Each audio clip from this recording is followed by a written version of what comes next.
Okay mga Lods, seryoso po yung usapan natin for today's video. Ang topic po natin ay si Miss Gina Lima. Now, si Miss Gina Lima po ay isang Viva Max artist na sa edad na 23 years old ay siya po ay pumanaw. Siguro, mas maganda po, panoorin na natin ng konti yung mga videos niya para makuha nyo ng ayos yung konteksto nito. So ayan siya, meron siyang 1.4 million followers sa kanyang TikTok account at saka malawak din siya sa kanyang Facebook kasi nga po sa ibang social media nga kasi nga po sikat po siya na artista sa Viva Max at yun nga po at syempre nakita niyo naman sobrang ganda po, di ba po? So ito pa isa. Yan, mga TikTok lang naman yan pero you get the point dito that she was full of life a few days ago. Now, ano po ba yung nangyari sa insidente? Linggo ng gabi nang ideklarang dead on arrival sa ospital sa Quezon City ang 23 anyos na babaeng freelance model na si Gina Lima. Ang dating kasintahan daw ng babae ang nagsugod sa kanya sa ospital. Noong November 15, so nag-inom tong dalawa, yung biktima at yung ex-boyfriend niya. Pagkagising ng ex-boyfriend na mga alas 8 ng gabi noong November 16, pilit niyang gisingin yung biktima pero unresponsive na. So sino po ba yung boyfriend na tinutukoy ng kapulisan natin? Ngayon mga Lord, sana po matuto tayo mag-backtrack. Kumbaga i-fact check natin yung mga information bago tayo maniwala or bago tayo magbigay ng impormasyon. Ang pangalan po nitong lalaki na to ay si Ivan Cesar Ronquillo. Siya daw po yung ex-boyfriend nitong si Gina. Ayan po siya. Ayan, di ba? Matipuno din po syempre. Matipuno din and meron pa po silang last video. Parang ito yata yung last video nila na magkasama sila. I-visit nyo na lang po siguro to maganda sa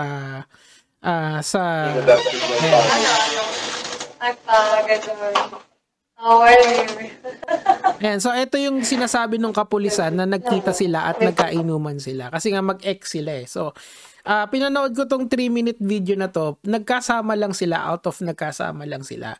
And mamaya titingnan natin yung autopsy report kung ano yung makukuha natin dito. Okay, so play lang natin ng konti.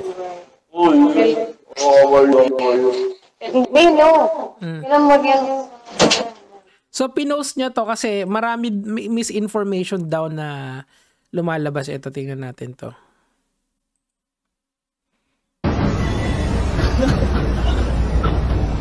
Yan nandito sa tapat ng bahay namin. Ginagawa mo dito? Ginagawa mo dito? Ikaw mag-drive! So ayan, so ito yung mga last moments nilang dalawa na magkasama sila. Mukha namang kasi siya yung last nakasama ni Gina, so parang yung mga friends ni Gina nagalit sa kanya doon sa galawan.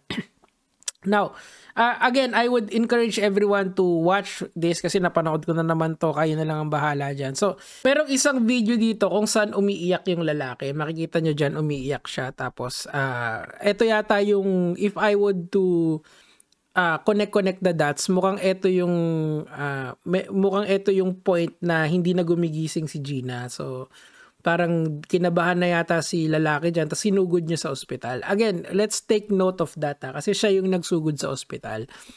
And after nyan, ang kwento ng pulis ay nagkaroon daw sila ng altercation, pero mamaya pa yan sa buong kwento natin. Pero ang point nito, siya yung last scene with Gina.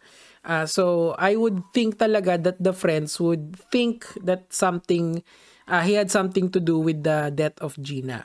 I think that is not irregular to think, pero our constitution kasi guarantees innocence until proven otherwise. So siguro barring emotion, sana yun na lang muna yung nangibabaw rito kasi marami pa tong kwento na to, lalalim pa to as we move forward. Okay, so tuloy na natin yung storya ng pulis muna. O tinawag ni ex-boyfriend yung tatay niya at sinugod agad nila sa Quezon City General Hospital. So yun naman pala So yung lalaki, you would assume na kung may nangyari sa kanila, it was at most unintentional. Tama, kasi kung ginawa niya yon out of with malice, hindi niya isusugod sa ospital yon.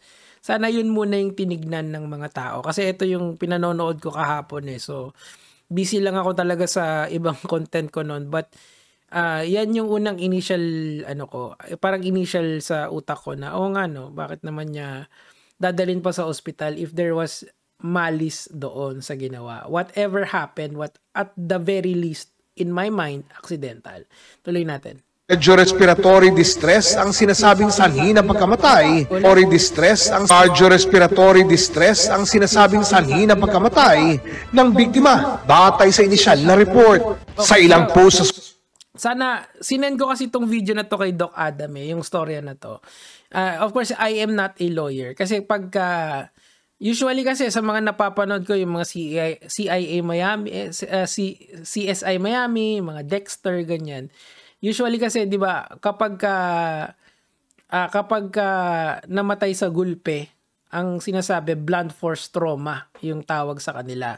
Kasi ito, parang cardiorespiratory something yung i-google ko maya-maya. But ang pinapoint ko rito, again, sana tinignan muna natin lahat ng sides. Kasi ako, when I was watching this, of course kinikilabutan ako kasi they are young individuals, and yun nga, kung ano man yung kinamatay ni Ma'am Gina, that is yun nga daw yung nangyari. Mukhang there's no foul play in my opinion. Of course, I'm not an expert.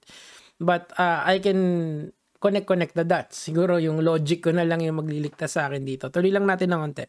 Social media, kumalat ang anggulong binugbog umano ng ex-boyfriend ang biktima, kaya namatay. Pero ayon sa pulisya, Initial findings, walang commotion na nangyari doon. Organize yung kwarto. May mga coating pasa sa legs, pero mga tuldok-tuldok lang. Tapos tiningnan, baka pa yon, baka hindi pa, baka yung sa gluta yon, di ba? Usually kasi yung mga models or yung mga tao nagpapaturok ng gluta sa legs, di ba? na initial cursory examination sa mga investigator natin, dito pinatingnan agad dito yung leeg at saka yung sa muka. Carotid artery, di ba, pag sinakal, di ba, o yung blunt force trauma nga na sinasabi ko. So, before we continue again, let's do a backtrack ulit tayo. Tingnan natin kung ano yung sinasabi nila na allegedly kinamatay ng babae. Okay, let's go. Okay, so ako, hindi naman ako doktor, uulitin ko, pero eto yung nahanap ko, ha? Wag niyo po akong sisihin mga lods, ha? Ginugel ko lang po ito. Ito po yung dahilan kung bakit ko pinapakita sa inyo na ginugel ko para pwede nyo ring i-google. It's a form of backtracking again. Cardiorespiratory distress is caused by a combination of conditions that affect the heart, lungs, such as respiratory disease like asthma and COPD, severe infection like pneumonia or sepsis, and cardiac issues like heart attack or heart failure. Other causes include, okay, trauma, ayun nga, yung blunt force trauma, which unfortunately, according to the police report, walang nakitang ganon doon sa leg at saka sa back of the head. Kasi, actually, di ba sa MMA, bawal kang sumuntok sa likod kasi yung rabbit punch na tinatawag, it's very deadly.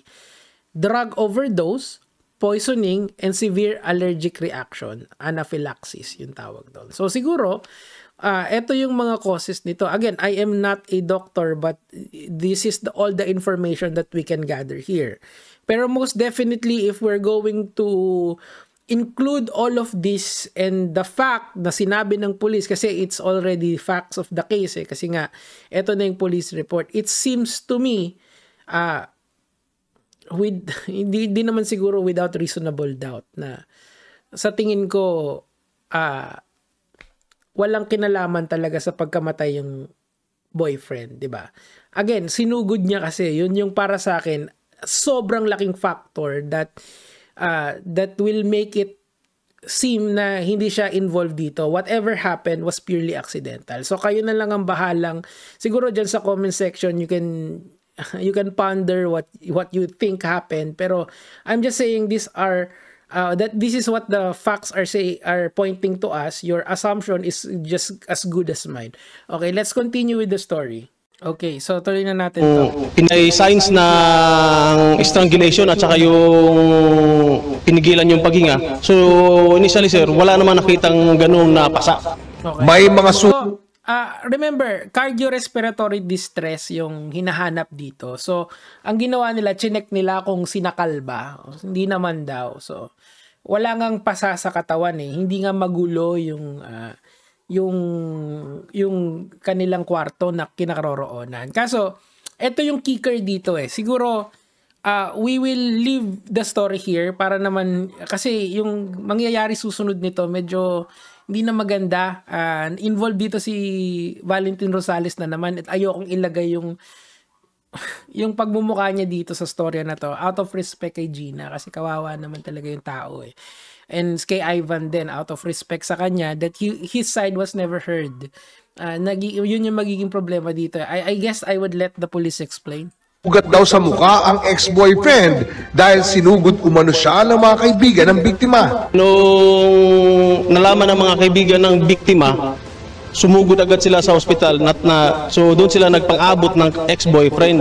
Yun ang allegation ng ex-boyfriend. Okay, so tandaan, ito.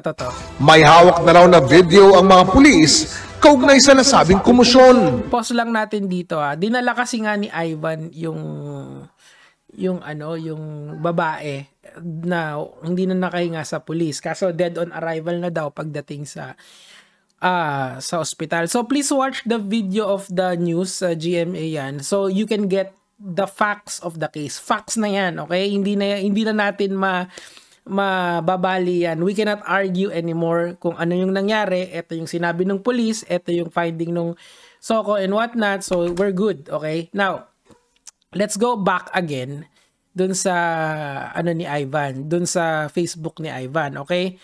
This was posted 16 hours ago. This is after the altercation. Basahin natin yung kanyang sinabi dito and para magets nyo. Kevin Tan, kay Kevin Tan, YG, maraming salamat sa ginawa mo sa mukha ko. Justice na rin bahala sa'yo. At maraming salamat sa pagkalat ng maling impormasyon. Kasi daw, accordingly, yung Kevin Tan daw ang nagsabi na may ginawa siyang hindi maganda kay dun sa babae. Now, I would understand it as a friend ni Gina. Kung close naman sila nung Kevin Tan, maiintindihan ko yon. Pero may hustisya kasi tayo. Kaya para ulit-ulit kong sinasabi sa inyo na huwag nyong ilagay yung batas sa kamay nyo. Hayaan nyo muna na yung pulis mag-imbestiga bago siya kung may kasalanan siya, doon natin siya maanuhan. Kasi yun nga, 'di ba? Dahil sa kagagawan ng mga kaibigan niya, may hindi magandang nangyari sa kanya. So, of course, hindi naman ako doktor, pero binasa ko yung medical legal niya or yung autopsy report. And siguro yung pinaka-highlight nito mga lods is yung the presence of heart congestion, congested and edematous lungs. So, ginawa ko, pina-explain ko sa ChatGPT. So, sabi ng ChatGPT na there were no signs of external injuries. Walang bakas ng pananakit o trauma sa labas ng katawan. There were signs that the lung was congested and the lungs were swollen and filled with fluid which happened to, okay. The usual early changes in the death was present. Okay, normal. Now, hindi pa kasi to kompleto. Now, merong sa mga susunod na araw magkakaroon kasi ng toxicology test or titignan kung ano yung nasa katawan ng babae, kung ano yung laman ng katawan niya. Okay. Now, dito so ang pinaka-interesting part dito kung ano yung laman ng katawan niya or ano yung kung bakit siya nagkaganon. So, tinanong ko sa ChatGPT kung ano yung heart congestion kasi palagay ko diyan iikot yung story. Sabi niya ganon, it could ito yung situations na pwede magkaroon ng heart congestion, heart failure, severe stress to the heart, lack of oxygen, certain toxins of drugs, or serious infection. Ganun din dito sa lungs, okay. Ang nakikita ko, if you were to ask my opinion on the matter, it's an accident kung ano yung nangyari, unless barring a disease na hindi natin alam, like an infection or allergic reaction, it could be kung ano man yung tinake nila nung mga gabi na yon. Okay, so yun yung sa tingin kong nangyayari, given all of this information na hawak ko. Pero again, your guess is good as mine, your assumption is good as mine. Hindi ko rin alam kung anong nangyari at iintayin ko na lang yung balita kung ano yung susunod na kung ano yung susunod na findings. Pero ang importante rito is, wag muna tayo magbintang kasi mahirap magbintang dito. I think ang pinaka-tragedy na nangyari dito is that instead of losing one life, we lost another. So, in the next video, we will be tackling that, yung loss of life na yun, kung ano yung nangyaring altercation na kinukwento ng police. Yun lang naman po yung sa akin for today. Gege mga lods.